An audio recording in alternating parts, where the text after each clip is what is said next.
Hello everyone, welcome to आई कॉन्टा। स्वागत है आप सभी लोगों का। बच्चों, आज काफ़ी इंपॉर्टेंट टॉपिक पे बात करने वाला हूँ। The name of the topic is income and wealth inequality in India. जी हाँ, काफ़ी समय से आप देख रहे होंगे, कई सारे आर्टिकल्स आप पढ़े होंगे लास्ट 2-3 मंथ्स में, और अभी रिसेंटली फिर से रिपोर्ट आई है कि इनइक्वालिटी बढ़ती जा रही है अपने देश में। यानी गरीब गरीब होते जा रहे हैं, अमीर अमीर होते जा रहे हैं, और अरबपतियों खरबपतियों की संख्या इतनी बढ़ गई है कि भारत अपना दुनिया के टॉप 3 कंट्रीज में पहुंच गया है। तीसरा नंबर है आफ्टर यूएस और चाइना के बाद। सबसे ज्यादा जो धनियों की लिस्ट है, जो अरबपतियों की लिस्ट है, खरबपतियों की लिस्ट है, उसमें अपना देश टॉप 3 में आ चुका है। बिलियनियर्स की संख्या 32 लोग और ऐड हो गए हैं, 32 लोग और ऐड हो गए हैं लिस्ट में। तो दिन पर दिन इनकी कमाई 150 गुना हर साल बढ़ रही है, और एक आम इंसान की जो कमाई है या उसका देखा जाए तो इनकम जो बढ़ने का है वो सिंगल डिजिट में है। तो ये इनइक्वालिटी क्यों देखी जा रही है, क्या कारण है इसके पीछे? और देखा जाए तो जो टॉप 1% का जो दायरा आता है, तो उनके पास पूरे संपत्ति का, देख रहे हैं, लगभग 25% ऑफ द नेशनल इनकम है। 22.6%। Top 1% in India earned 22.6% of the total national income 22-23 की रिपोर्ट के साथ 25% से ऊपर हो गया है, जो कि हाईएस्ट देखा गया है इन द लास्ट 100 ईयर्स। अभी कुछ दिन पहले आपने और कई सारे आर्टिकल्स वगैरह पढ़े होंगे कि जो इनइक्वालिटी देखी जा रही है वो ब्रिटिश के जमाने में कहा जाता था कि पहले जो ब्रिटिश का समय था यहाँ पे, तो उस समय ज़्यादा इनइक्वालिटी देखी जाती थी। बड़े लोगों को, अपर क्लास के पास, एलिट क्लास के पास ज़्यादा पैसा था, बहुत गरीबी थी देश में, काफ़ी ज़्यादा इनइक्वालिटी थी। उसका भी रिकॉर्ड टूट गया है। कहा जा रहा है कि ब्रिटिश के समय से ज़्यादा इनइक्वालिटी गैप देखा जा रहा। ठीक है, तो ये डेटा भी आपको चौंकाएगा, और कई सारे चौंकाने वाले डेटा आपके सामने आ रहे हैं। देख रहे हैं, वेल्थ इनइक्वालिटी देखेंगे, इनकम इनइक्वालिटी देखेंगे, तो वेल्थ में भी देख रहे हैं India is one of the most unequal countries में से आता है। अनइक्वल मतलब कि देखा जाए तो काफी दायरा जो है गरीबी में है, या लोअर मिडिल क्लास, जिसको देखा जाए तो एक्सट्रीम पॉवर्टी लाइन के भी नीचे आपके 12-14 करोड़ लोग। अभी देखिए आपके WHO की रिपोर्ट वगैरह आई, ठीक है, फिर वर्ल्ड बैंक की रिपोर्ट आई, तो दुनिया भर की संस्थाएं वगैरह भी देती रहती। हंगर रिपोर्ट हो गया, फिर आपका क्या कहते हैं, wealth inequality report, income inequality report भी आती रहती हैं। तो यहाँ पे देखा जा रहा है दुनिया भर में ये पूरा चक्कर लगाया गया, तो इंडिया भी अपना उन देशों में आ रहा है जो इनइक्वालिटी के दायरे में बहुत ज़्यादा रैंक है हमारी। रिच आर गेटिंग रिचर, यानी जिनके पास पैसे हैं तो भाई उनके पास नो डाउट कई सारे सोर्स ऑफ इनकम है, तो वो धनी धनी होते, रिचर से रिचर होते चले जा रहे हैं, और उसके साथ साथ poor are still struggling to earn a minimum wage. ठीक है, यानी उनको जो जरूरत है अपनी बेसिक्स नेसेसिटीज को पूरा करने के लिए, उसके लिए उनको संघर्ष करना पड़ रहा है। आज का दाम जो हम काम करेंगे उसका मिल पाएगा या नहीं। अभी वही ना कि देख रहा था कोई अपना जो खाली लोग जोड़ने घटाने का काम करते रहते हैं, तो उन्होंने लिखा था कि एलन मस्क के पास अब इतना पैसा हो गया है, 17 लाख करोड़ रुपए हो गए हैं, तो अगर वो 8 करोड़ रोज खर्चा करते हैं, तो अगले 500-600 साल तक अगर वो कुछ ना कमाए तो आराम से उनका काम चल सकता है। ठीक है, तो वही कमेंट में कुछ लोग लिखे थे, भाई सबका हाल है, एक एलन मस्क का ये डेटा है, एक हमारा ये स्थिति है कि शाम को प्याज घर पे ले जा पाएंगे या नहीं। तो आप समझ सकते हैं।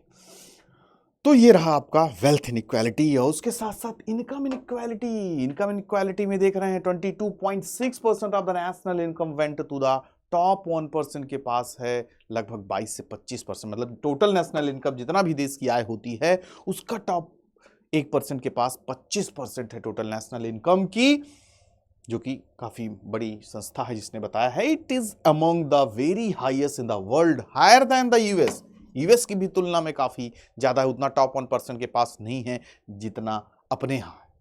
ठीक है, रूरल अर्बन डिवाइड, गांव और शहरों में रहने वाले लोगों के बीच भी आप देखोगे मंथली जो इनका कंजम्पशन एक्सपेंडिचर है, यानी पर हेड खर्चा, यहाँ पे देख रहे हो गांव में आपका है लगभग 3773 रुपए, 3773 in rural areas, and in urban areas 6459, लगभग 6500। ठीक है, 3500 यहाँ, 6500 आपका अर्बन एरियाज में।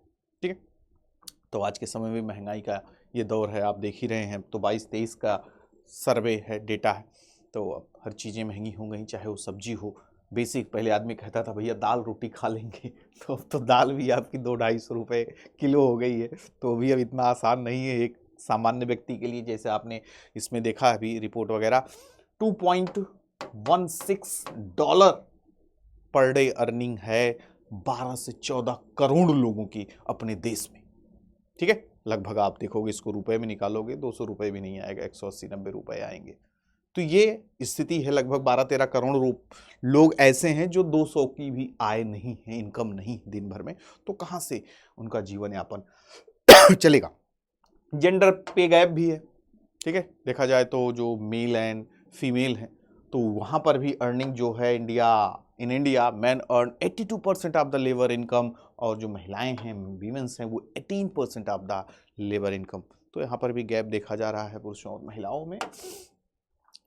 तो ऑक्सफैम रिपोर्ट के अकॉर्डिंग क्या क्या हमने डेटा देखा। Top 1% income shares have consistently increased हुआ है।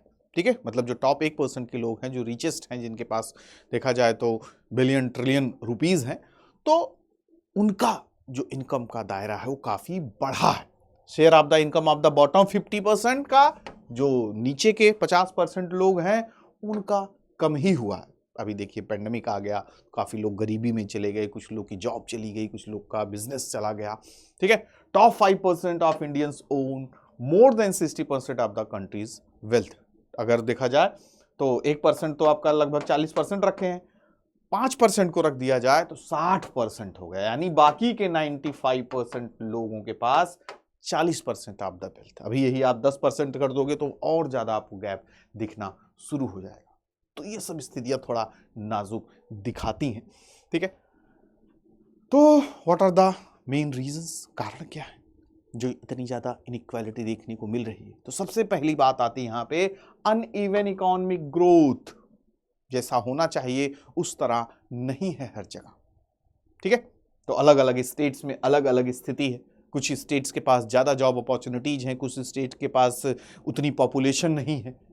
ठीक है, लिटरेसी उनकी बेहतर है, जॉब अपॉर्चुनिटीज हैं, कुछ के पास नहीं है इन कंपेरिजन टू। वही बिहार से आप कंपेयर कर लोगे other Maharashtra, other state, south के स्टेट्स को, तो मोर देन 50% ज्यादा लोग गरीब ही हैं। तो कहां से उनकी इकोनॉमिक लेवल बेहतर होगी।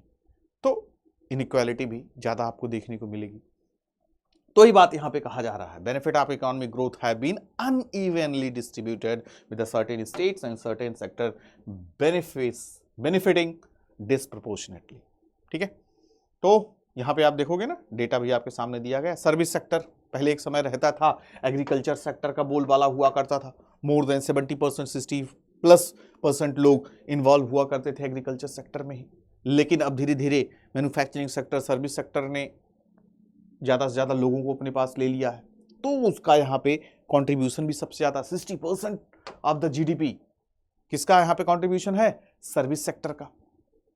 पहले अब आज के देखिए सिंगल डिजिट में आ गया एग्रीकल्चर सेक्टर, पहले 30-40% का सर्विस एग्रीकल्चर का ही हुआ करता था। तो ये रीजन है। कोविड-19 पैंडेमिक ने भी काफी ज्यादा रोल प्ले किया है गैप को बढ़ाने में। ठीक है, तो diminishing of wealth for the bottom 50%, जो बॉटम 50% के लोग थे, जो मिडिल क्लास देखा जाए, लोअर मिडिल क्लास, जिसकी जॉब अपना बाहर गया है कमाने, वहाँ पे देखिए जब सब कुछ सन्नाटा हो गया पूरी तरीके से कोरोना काल में। ठीक है, सब अपने घर आ गए वापस। गांव वगैरह में कहाँ कुछ, अगर गांव में ही अपॉर्चुनिटी होती तो बाहर इंसान क्यों जाता।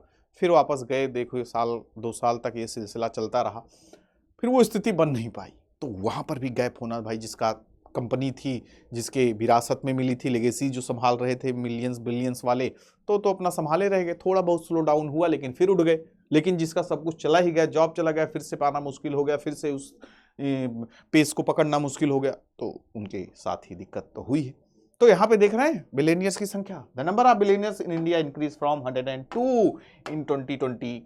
2020 में 102 बिलियनियर्स थे, अब बढ़ के 2022 में 166 हो गए, 166 हो गए हैं। 2024 का भी डेटा अगली स्लाइड में आपके लिए रखा हूं, जो अब हो गए 180+ हो गए हैं। वास्तविक 32 जोड़ सकते हैं। ठीक है, और ये तो है अरबपतियों का दायरा बढ़ रहा है। जो गरीब हैं, जो भूख कि हमारा स्थिति उनका बेहाल है कि 2 वक्त की रोटी ढंग से मिल जाए, तो while the number of hungry Indians has increased from 19 to 35 crore, ठीक है, इनकी भी संख्या बढ़ी है, गरीबों की भी संख्या। ऐसा नहीं है कि अब पैसे वाले हो गए तो उन्होंने कुछ भला किया या खुद नीचे वाले अपना खुद भला कर लिए, उनका नंबर वगैरह कम हुआ, बढ़ते गए, ठीक है। तो एक ये यहाँ पे दिक्कत है। बाकी टैक्स सिस्टम भी एक बहुत बड़ा रूल प्ले कर रहा है इनइक्वालिटी में। गवर्नमेंट रेड्यूस कर दिया है corporate tax slab from 30% to 22%, ये भी एक रीजन माना जा रहा है। Excise duties and GST on goods and services were substantially increase किए गए। और जो कलेक्शन भी हुआ है यहाँ पे 64% of the total GST in the country came from bottom 50% से आ रहा है बच्चों, जो कि 4% आ रहा है टॉप के 10% से। तो ये भी एक रीजन माना जा रहा है, काफी बड़ा रीजन, नो डाउट होना भी चाहिए। तो ही अभी आपसे बात हुई, बिलियनियर्स की बात हो रही थी, और ये आपको दर्शाएगा कि इस स्थिति में जहां 19 से 35 करोड़ लोग बढ़ गए गरीबी में, तो यहाँ पे आपका भी देखिए वैसे नीति आयोग का डेटा वगैरह आया था, उन्होंने वाहवाही अपनी ली है कि हम अगले लास्ट 10 ईयर्स में हमने 35 करोड़ लोगों को गरीबी से बाहर निकाला, ठीक है। तो उसके पीछे कई सारी योजनाएं भी सरकार की काबिले तारीफ हैं। जैसे अभी आपने देखा पेंडेमिक के दौरान ही शुरू किया गया सभी को मुफ्त राशन, 80 करोड़ जनता इसमें कवर की जा रही है जिनको मुफ्त में राशन दिया जाएगा। तो उससे भी काफ़ी लोगों को फ़ायदा मिला, लेकिन उसके पीछे भी लोग कुछ ना कुछ टेक्निक लगा के जुगाड़ पानी करके ऐसे लोग भी शामिल हुए हैं। ऐसे लोग कम नहीं, करोड़ों की संख्या में शामिल हुए हैं जो डिजर्व नहीं करते, वो भी फ्री का राशन ले रहे हैं। और लगभग 30-40% लोगों को, जो 80% में कम से कम 30-40% लोग ऐसे हैं जो एक्सेस नहीं कर पा रहे हैं, मिल नहीं पा रहा है, ठीक है। उनको बोल दिया जाएगा राशन कार्ड पे तुम्हारा नाम नहीं है, तुम इस दायरे में हो ही नहीं, पैसा लाओ। ग्राउंड लेवल पे बहुत ज़्यादा करप्शन बड़े लेवल पे है, ठीक है, धोखाधड़ी, करप्शन। वही आप जाओगे, आप देखोगे कि पर किलो में भी आपको, जैसे 5 किलो मिलना है ना, तो पर किलो में भी आपको कम से कम 100-200 ग्राम वो ले रहे हैं, ठीक है। तो 5 किलो आपको देना है तो 200-200 ग्राम आपके पर उसमें लिए, पर किलो में लिए, तब भी 5 किलो में 1 किलो उनका ही हो गया, ठीक है। और आप सवाल जवाब कर भी नहीं सकते, कर लिए तो ये भी हाथ से गया, कहेंगे नियम है, ठीक है भैया 4 किलो मिल जाए बहुत, ठीक है। तो ये स्थिति, तो सोचो, तो ये एक घर से इन्होंने 1 किलो निकला, तो 100 घर से अगर इन्होंने 100 किलो निकाल लिया, 1 कुंटल तो इनका ही हो गया। अब 1 कुंटल ही बेच दिए। अब 1 कुंटल भी आप देखोगे, आपका गेहूं हो गया, चावल हो गया तो आज के समय 4-5 हज़ार रुपये मिल रहा है पर क्विंटल, ठीक है। तो बड़े लेवल पे करप्शन यहाँ पे हो रहा है। तो यहाँ पे बात हो रही है बिलियनियर्स की, तो इंडिया तीसरे नंबर पे आ गया। India third in highest number of billionaires in 2024, ठीक है। 44% की वेल्थ यहाँ पे देख रहे हैं, टोटल 42% की वेल्थ यहाँ पे दिख रही है। और हमारा सामना हो रहा है जो डेवलप कंट्रीज है, अमेरिका के बराबर तो नहीं है, लेकिन उनके साथ लाइन में खड़े हैं, top 3, first second third prize मिला है हमें, ठीक है। तो अमेरिका में देख रहे हैं, यूएस में तो 835 बिलियनियर्स हैं, उस कंपैरिजन में हमारे यहाँ काफी कम है, लेकिन हम टॉप पे बैठे हुए हैं। 427 बिलियनियर्स चाइना में भी, खैर चाइना वाले देखा जाए तो थोड़ा डिक्लाइन हुए हैं बिलियनियर्स में, हमारे यहाँ बढ़ रहे हैं, ठीक है। तो ये हमने देखा दोनों देशों का रिपोर्ट। फिर यहाँ पे 32 billionaires in the past years, reflecting 21% increase हुआ है, रिमार्केबल 123% ग्रोथ सिंस 2015। 2015 से अगर हम करें तो लगभग दुगना, सवा गुना बढ़ गया है, ठीक है। 123% आपकी वेल्थ, आपकी मतलब जो बिलियनियर्स हैं इनकी वेल्थ इंक्रीज हुई है, और 21% लास्ट 1 साल में इंक्रीज हुई है। The combined wealth of the Indian billionaires, देख रहे हैं, सबका अगर यहाँ पे जोड़ दिया जाए तो 42% over the years to 9.905 billion से ज्यादा, ठीक है। तो ये हाल है। ट्रेंड देखते हैं यूएस एंड चाइना में। While the US gained, US का यहाँ पे देख रहे हैं 84 बिलियनियर्स, हमारे यहाँ 32 बिलियनियर्स, भाई बढ़ना चाहिए उनका। चाइना विटनेस डिक्लाइन ऑफ 93, यहाँ पे कम हुए हैं चाइना वाले, ठीक है। कलेक्टिव वेल्थ भी देख सकते हैं यहाँ पे किसका, यूएस का 4.6 ट्रिलियन से 5.8 ट्रिलियन इनका टोटल वेल्थ वगैरह बढ़ा है। चाइना का थोड़ा ड्रॉप हुआ है 1.8 ट्रिलियन से 1.4 ट्रिलियन डॉलर, ठीक है। आगे क्या हमें जानकारी मिलने वाली है। ग्लोबली देख सकते हैं कितने बिलियनियर्स हैं दुनिया भर में। 2015 में बच्चों 1757 लगभग 1800 बिलियनियर्स थे दुनिया भर में। अब वो बढ़ के देखा जाए तो लास्ट 9 ईयर्स 10 ईयर्स में 3000 के आसपास पहुंचने वाले हैं। नेक्स्ट ईयर 3000 हो जाएगा जिस हिसाब से बढ़ रहे हैं। ठीक है, तो एग्जैक्ट 2682 यानी 2682 इन 2024 विद देयर कम्युलेटिव वेल्थ भी देख सकते हैं। बिलियन में बात नहीं हो रही है, मिलियन में बात नहीं हो रही, ट्रिलियन में बात हो रही है। Cumulative wealth rising from 6.3 trillion to 14 trillion, 6 trillion से 14 ट्रिलियन, पूरा दुगना से ज्यादा। ठीक है, एन इंक्रीज ऑफ 121%। क्या ऐसा कर दिए? तो हर चीजों को महंगी कर दो, प्रोडक्ट बनाओ महंगा करके बेचो, लोगों को बस इमोशंस के साथ बेच दो। कोई प्रोडक्ट बनाओ, भारत का प्रोडक्ट, भारत का मार्कर, भारत की पहचान, जो आवाज सुन रहे हैं ये भारतीयों की पहचान है, ले लो भैया माइक का। तो यही है आज, हर चीज को देखो ना, कोई भी बाइक निकलती, कुछ भी निकलती है, इंडिया से जोड़ दिया जाएगा, आर्मी से जोड़ दिया जाएगा। तो इमोशन के साथ आपके खेला जा रहा है।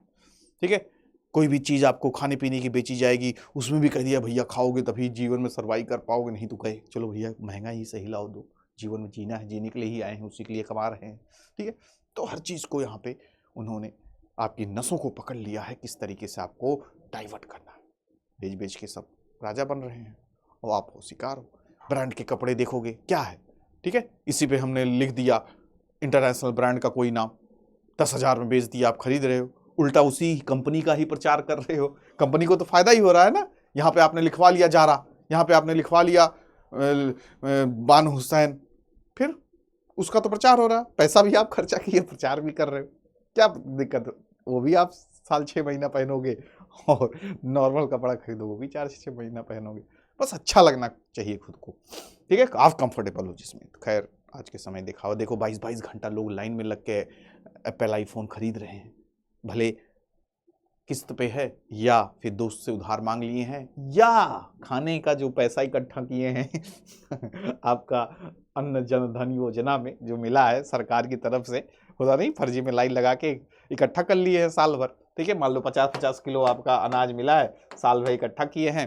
ठीक है, 600 किलो बेचेंगे तो कम से कम 1000 रुपये मिलेगा। ठीक है, वो लग गया, कुछ दोस्त से मांग लिए, कुछ सेविंग करके रखे हैं, इस तरीके जोड़ जाड़ के बस दिखाना है।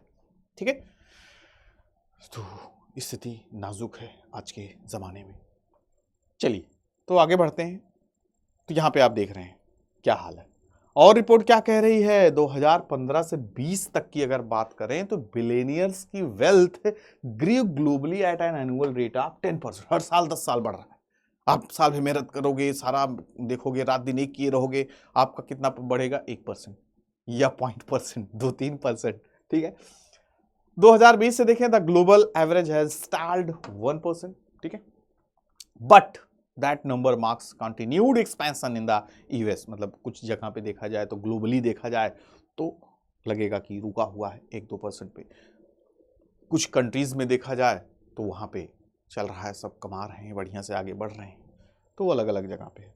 तो 2682 जो रिसेंटली डेटा है एग्जैक्ट, इतने बिलियनियर्स में से 1877 बिलियनियर्स हैं जो सेल्फ मेड है, उन्होंने अपना खुद का अपना एम्पायर खड़ा किया, खुद अपनी मेहनत से स्टार्टअप कंपनी सारी चीज़ों को आगे बढ़ाया है और वो बिलियनियर्स बने हैं। और कुछ लोग दादा बाबा या जो विरासत में उनको मिली है वो चला रहे हैं। ठीक है, तो जानना ज़रूरी है हमारे लिए। टेक यहाँ पे लीड कर रहा है, यानी जो टेक से रिलेटेड कंपनियां हैं वो यहाँ पे बेहतर परफॉर्म कर रही हैं। उसके बाद आप देखोगे यहाँ पे दूसरे नंबर पे इंडस्ट्रियलिस्ट हैं। ठीक है, फिर उसके बाद रियल इस्टेट सेक्टर के लोग हैं, भी बिलियंस डॉलर्स में कमा रहे हैं और अपना वेल्थ को इंक्रीज कर रहे हैं। खैर इतना ज़्यादा बेसिक्स से ज़्यादा आपको जानना ज़रूरी नहीं है। ठीक है, तो 2-3 पॉइंट्स हमने स्टार्टिंग में देख लिए। What is the reason behind the inequality, ये भी बहुत बड़ा कारण है। Lack of quality education and health care. अगर आप क्वालिटी एजुकेशन दोगे तो लोग क्या करेंगे? स्किल्ड होंगे। ठीक है, जॉब अपॉर्चुनिटीज को ले पाएंगे। ठीक है, स्किल ही नहीं होंगे और जॉब में बताया गया है कि इतना पढ़ना होना चाहिए, ऐसी आपकी टाइपिंग होनी चाहिए, इतनी स्पीड की टाइपिंग होनी चाहिए, इतने वर्ड पर मिनट, फिर उसके साथ साथ बेसिक्स कंप्यूटर की नॉलेज होनी चाहिए।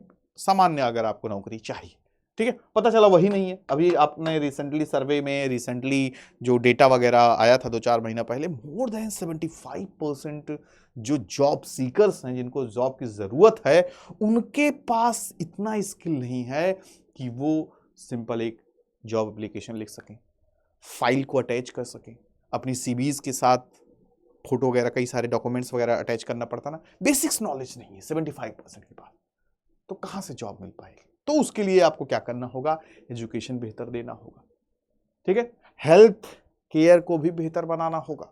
जब लोग क्या रहेंगे, न्यूट्रिशनल उनको चीजें मिलेंगी तो बीमारियां नहीं रहेंगी। पता चला आप बीमार ही पड़े हो तो कहां से जॉब वगैरह ले पाओगे? 4 दिन जा रहे हो, 2 दिन हॉस्पिटल में ही हो। तो यहां एक काफी बड़ा रोल प्ले कर रहा है इनइक्वालिटी को बढ़ाने में, ठीक है। Lack of education have trapped some people in low paid jobs and depressed the growth of bottom 50% and the middle 40% of the Indian, ठीक है। फिर एलपीजी से तो चलो फायदा हुआ है, telecom and civil aviation benefited the most from LPG reforms while agriculture and small scale industries remained neglected. इनको तो फायदा मिला, चलो दुनिया भर से जुड़े, ठीक है, आपकी कंपनियां बनाई गई, प्राइवेटाइजेशन किया गया, तो उससे तो फायदा हुआ, लेकिन बहुत सारे जो अदर सेक्टर्स थे जैसे एग्रीकल्चर हो गया, ठीक है, स्मॉल स्केल एमएसएमईज वगैरह हो गई, तो उनको उतना ज़्यादा प्रमोट नहीं किया गया, उनके लिए उतना काम नहीं किया गया, जिसकी वजह से वो लोग वहीं के वहीं रह गए और वो इनइक्वालिटी बढ़ती गई, ठीक है। तो यहीं देखिए साफ साफ लिखा भी है, large proportion of the India's workforce employed agriculture and small scale industries. अभी भी देखा जाए मोर देन 60% 50% लोग इन्वॉल्व है एग्रीकल्चर सेक्टर में ही, ठीक है। Often receives low wages, lack of social security, ठीक है। 200-300 रुपए पे दिहाड़ी पे अभी भी काम किया जा रहा है, जो आज के समय कोई वैल्यू नहीं। बाजार गए आप 500 का थोड़ा सा सब्जी लेके आते, एक समय 500 आपका हफ्ते भर की सब्जी चल जाती थी, आप एक दिन में सब्जी ला रहे हो। तो बेसिक चीजें खाने पीने की भी यहाँ पे पूरा नहीं हो पा रहा है, जो इनको मिल रहा है काम में पैसा, ठीक है। सोशल सिक्योरिटी तो है ही नहीं, कब क्या हो जाए।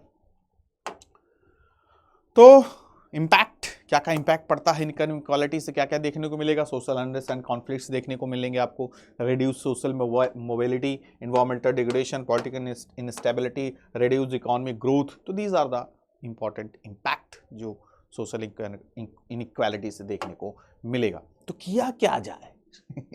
Measures undertaken to reduce economic inequality. तो सबसे पहली बात आपको क्या करना होगा, इंक्लूसिव ग्रोथ करना होगा। सबको एक साथ मिला के ऐसी ऐसी योजनाएं लानी होंगी, पॉलिसीज लानी होंगी जो लोगों के लिए भले का काम करे। जैसे दीनदयाल अंत्योदय योजना है, नेशनल रूरल लाइवलीहुड मिशन है, जिसका मेन काम क्या है, to reduce poverty by enabling poor households to access gainful self employment and skill based employment opportunities को क्रिएट करना। ये सब सारी चीजें होंगी तो स्थिति बेहतर होगी। मनरेगा जो देखा जाए तो 2005 में इसको लाया गया, 2005-6 में इसको इंट्रोड्यूस किया गया था, तो ये बहुत बड़ा रोल प्ले किया था। मतलब गांव में कम से कम 100 दिन का आपको काम मिलेगा, तो यहाँ पर भी कुछ पैसे वगैरह मिलना शुरू हुआ, जिसकी वजह से स्थिति थोड़ा ठीक हुई। प्रधानमंत्री आवास योजना, यहाँ पर भी आपको सरकार पैसे दे रही है, जिससे आप अपना कम से कम कच्चा घर से पक्का मकान बना लें। रूरल अर्बन एरियाज दोनों के लिए है, 1.5 से 2.5 लाख रुपए तक आपको मिल रहे हैं, ठीक है। यहाँ पर भी प्रधान ने बहुत पैसा खाया है ठीक है, देखोगे हर एक लोगों से 10-10, 20-20 हज़ार, 40-40 हज़ार, अब 1.5 लाख रुपए मिलने हैं तो 20 हज़ार दीजिए, तब आपके अकाउंट में आएगा। तो ठीक भैया 20 हज़ार ले लो। गाँव वाले क्या करें भाई, शौचालय का पैसा देखिए आया 12 हज़ार में भी 4 हज़ार उन्होंने खाया। तो बहुत बड़े लेवल पे भाई साहब करप्शन का लेवल है। आप देखोगे तो फिर कहोगे कि क्रांतिकारी ही बन जाएं क्या ठीक है, स्किल इंडिया मिशन, ठीक है, ये बहुत बड़ा रोल प्ले करेगा कि लोगों को आप क्या कीजिए, स्किल्ड कीजिए, ठीक है, उनको टेक्निकली स्ट्रांग कीजिए, जिसकी वजह से उनको जॉब वगैरह जहाँ अवेलेबल हो वो ले सके। भाई सब खेती भी तो नहीं कर सकते, और खेती भी आजकल बड़ी महंगी हो गई है। इतना आसान नहीं है कि चलो भैया काम नहीं मिला गाँव में खेती कर लेंगे, चलो जाओ देखो एक बार जुताई बुआई का कितना खर्चा लग जाता है। जितना आप इनपुट लगाओगे आउटपुट ही नहीं उतना निकलेगा। कब क्या हो जाए, मौसम बदल, क्लाइमेट चेंज हो ही गया, कब बारिश हो जाए, कब सूखा पड़ जाए, कोई पता है? चला गया आपका 50 हज़ार लगाए, 50 हज़ार गया, मिला नहीं, कुछ नहीं। मिल भी गया तो खाने पीने का थोड़ा मिला। तो यहाँ पे पूरी अनसर्टेनिटी है। तो इसी वजह से आपको एजुकेट भी करना होगा। फाइनेंशियल इंक्लूजन, ये भी सरकार को ध्यान में देना होगा। प्रधानमंत्री जन धन योजना, जो अकाउंट्स वगैरह देखिए आपके खोले गए, ठीक है, जिसमें आपको सारा जो सरकार के बेनिफिट्स हैं वो भी आ सकें, ठीक है। प्रधानमंत्री मुद्रा योजना, यहाँ पे लोन वगैरह आपको दिया जाएगा, ठीक है। स्टार्टअप इंडिया स्कीम है। उसके साथ साथ सोशल सिक्योरिटी मेजर्स में अटल पेंशन योजना है। ओल्ड एज में आपको पेंशन वगैरह भी सरकार की तरफ से मिलेगी कि जीवन यापन हो सके। अदर इनिशिएटिव्स में प्रधानमंत्री सुरक्षा बीमा योजना है, प्रधानमंत्री जीवन ज्योति योजना है। तो ये सब चीज़ें इंपॉर्टेंट मेजर्स हैं। प्रमोटिंग जेंडर इक्वालिटी, ठीक है। सस्टेनेबल डेवलपमेंट, हर एक ध्यान को रखना होगा। National mission for sustainable agriculture जो लॉन्च किया गया है, किस लिए? To make agriculture more productive, ठीक है। पहले क्या हुआ करता था, अभी भी देखा जाए तो आज जाओगे देखोगे हाई यील्डिंग वैरायटीज आप सीड्स नहीं होती हैं, जो आपका इस साल जोता बोया गया उसी में से ही सीड्स को नेक्स्ट ईयर लगा दिया जाता है, तो उतना प्रोडक्टिविटी नहीं हो पाती। मैन्यूर हो गए, फर्टिलाइजर्स हो गए, तो ये सब सब्सिडाइज रेट्स पे देना पड़ेगा गवर्नमेंट को, ताकि कोई दिक्कत ना हो, ठीक है, कीड़े मकोड़े ना खा जाए। बहुत सारी दिक्कतें होती हैं ना एग्रीकल्चर एक्टिविटीज़ में, तो यहाँ पे ये सब चीज़ें ध्यान दी जाएंगी। National mission on enhance energy efficiency, national action plan on climate change, तो इन सब चीज़ों पे ध्यान दिया जाएगा, बेहतर किया जाएगा, तो जरूर इनइक्वालिटी कम होगी। चैलेंजेस भी कुछ आ रहे हैं सामने, जिसकी वजह से इनइक्वालिटी ज़्यादा हमें दिख रही है। What are the biggest challenges? तो the first one is size and diversity of the population. Biggest size देखा जाए दुनिया में सबसे ज्यादा पॉपुलेशन अपने ही देश में है, 140-50 करोड़ पहुंचने वाले हैं। तो सबको मैनेज करना, सब तक एक्सेस देना, सब तक पहुंचाना, ये भी एक बहुत बड़ा टास्क और चैलेंज देखा जाता है, ठीक है। फिर उसके साथ साथ persistent social inequalities, caste, gender and other factors continue to perpetuate economic disparities, finding the impact of policies aimed at reducing inequality, ठीक है। Limited resources is also the biggest challenge, ठीक है। India's limited financial resources often constrain the government's ability to allocate sufficient funds। सोचना पड़ता है भाई कहाँ कहाँ रखें, ये चीजें हर एक चीज जरूरी है, ठीक है। तो लिमिटेड रिसोर्सेस, लिमिटेड फंड, तो पूरा ये भी नहीं कर पाता है। एंड फाइनली जो देखा जाए तो सबसे बड़े कारणों में से एक है गवर्नेंस एंड इम्प्लीमेंटेशन चैलेंजेस। इतनी अच्छी पॉलिसी सरकार बनाती है, उसको एग्जीक्यूट करना, उसको इम्प्लीमेंट करना, ये भी एक बहुत बड़ा चैलेंज है। ग्राउंड लेवल पे जाएगा, लोगों तक एक्सेस ही नहीं लोग पाएंगे उसका योजना। कितने लोगों को पता ही नहीं होता सरकार क्या कर रही है हमारे लिए, और पता भी चल गई बताने वाला उसमें से ले लेगा, ठीक है, इतना दो तो फिर हम आपको इतना जुआड़ पानी करके दिलवा दें, लो या ले लो, ठीक है। तो करप्शन रग रग में भरा ही है। And poor implementation of the policies and programmes, insufficient governance. सरकारी काम है, चल रहा है, बिना पैसे दिए कोई काम हो नहीं रहा है। छोटा सा बाबू क्लर्क के घर छापा पड़ रहा है, 200 करोड़ रुपए मिल रहे हैं, सैलरी 40,000 50,000, कहां से आ रहा है? तो ये सब चीजें इनइक्वालिटी तो ले ही आएंगी, ठीक है। तो करना क्या चाहिए आप हमें आगे कैसे हम बेहतर कर सकते हैं? मेजर्स तो हमने देख लिया। तो यहां पे सबसे बड़ी बात आपको करना होगा इंक्लूसिव इकोनॉमिक ग्रोथ, ठीक है। सब तक पहुंच होना चाहिए, सबको शामिल करना होगा, पॉलिसीज को प्रमोट करना होगा जो क्या करेंगी, create job opportunities and support entrepreneurship specially in the rural areas and for the marginal communities, ठीक है। जो मार्जिनलाइज कम्युनिटीज हैं, जो वल्नरेबल सेक्शंस हैं, ठीक है, उन तक पहुंच होना जरूरी है। इंटरप्रेन्योरशिप को बढ़ावा देना होगा। इतना ही सरकार के पास भी लिमिटेड जॉब्स हैं, लिमिटेड वैकेंसीज हैं। आप लोग भी खुद के बारे में खुद विजन ले आइए, कुछ सोचिए, लोगों की ज़रूरतों के हिसाब से कुछ बनाना और पहुंचाना शुरू कीजिए लोगों तक। एम्प्लॉयमेंट जनरेशन का काम कीजिए, लोगों को जॉब दीजिए, खुद जॉब के लिए न मरिए, तलाशिए, ठीक है। कुछ लोग होते भैया नौकरी मिल जाता अरे नौकरी देने का काम करो, लेने का काम क्यों कर रहे हो? Access to education and health care is the important, ठीक है। Enhancing budgetary allocation of the health sector, ensuring quality education is crucial for the breaking the cycle of poverty and inequality, ठीक है। सरकार को बजट भी बढ़ाना चाहिए, single digit में बजट रहता है, चाहे वो एजुकेशन से रिलेटेड हो, चाहे वो आपका हेल्थ केयर से रिलेटेड हो। Next is strengthening social security measures, इसको भी बेहतर करना होगा। टैक्सिंग इंडियाज वेल्थिएस्ट, जो टॉप 1% की बात हो रही है, जो सारा पैसा दबा के रखे हैं 40% 50% पैसा, तो उनके ऊपर ज्यादा चार्ज करो, ठीक है। उनसे ज्यादा टैक्स लोगे तो क्या होगा, ज्यादा से ज्यादा पैसा आ जाएगा, और जो निचले वर्ग के लोग हैं इनको टैक्स फ्री कर दो तो क्या होगा, इनका पैसा बचेगा, और जो ऊपर से हमने टैक्स से पैसे लिए हैं वो इनके काम में लगाइए, इनको प्रमोट कीजिए, ठीक है। जो गवर्नमेंट स्कीम्स हैं उसमें लगाइए। आज के समय क्या होता है, भाई टैक्स दोगे तो आपके ही पैसे से ही हम डेवलप करेंगे, तो गरीब इंसान कितना दे, ठीक है। 200 रुपए दिन भर का कमा रहा है, उसमें से ही आप ले रहे हो, तो और जो 200 करोड़ रुपए पर डे कमा रहा है उससे भी थोड़ा सा ही ले रहे हो, हमसे ज़्यादा ले रहे हो, तो वो भी अगर हम कम करें, चेंज करने की कोशिश करें तो बेहतर हो सकता है। And addressing social and cultural barriers, ठीक है। जो डिस्क्रिमिनेशंस है, बैरियर्स हैं, कास्ट बेस्ड डिस्क्रिमिनेशंस है, उनको भी खत्म करो। सबको सर्वधर्म संभाव, सर्व जाति संभाव, सबके हिसाब से काम करो, ठीक है। सबको साथ लेके काम करो, पार्टिसिपेशन सबका हो, चाहे वो कम्युनिटी लेवल पे हो, चाहे जॉब लेवल पे हो, कहीं पर भी हो, तो जरूर हम इस गैप को भर पाएंगे, ठीक है। तो आपके लिए काफ़ी इंपॉर्टेंट टॉपिक हो सकता है, यहाँ से क्वेश्चंस बनेंगे, फैक्चुअल इन्फॉर्मेशन भी आपके लिए इंपॉर्टेंट रोल प्ले करेगा, और ओवरऑल यहाँ पे जो आपके लिए एग्जाम में ज़रूरी है, ठीक है। तो चैनल को जरूर सब्सक्राइब करें, लाइक करें, शेयर करें, और उसके साथ साथ कोर्सेस आपके सामने हाजिर हो चुके हैं, लॉन्च हो चुके हैं, तो उनको भी जल्दी जल्दी इनरोल कीजिए, ताकि पूरा जो आपकी पढ़ाई हो साल भर वो बेहतर हो सके और आप आगे अच्छा परफॉर्म कर सकें। मिलते हैं नेक्स्ट सेशन में, नेक्स्ट वीडियो में, तब तक के लिए bye bye, take care to all of you, good luck.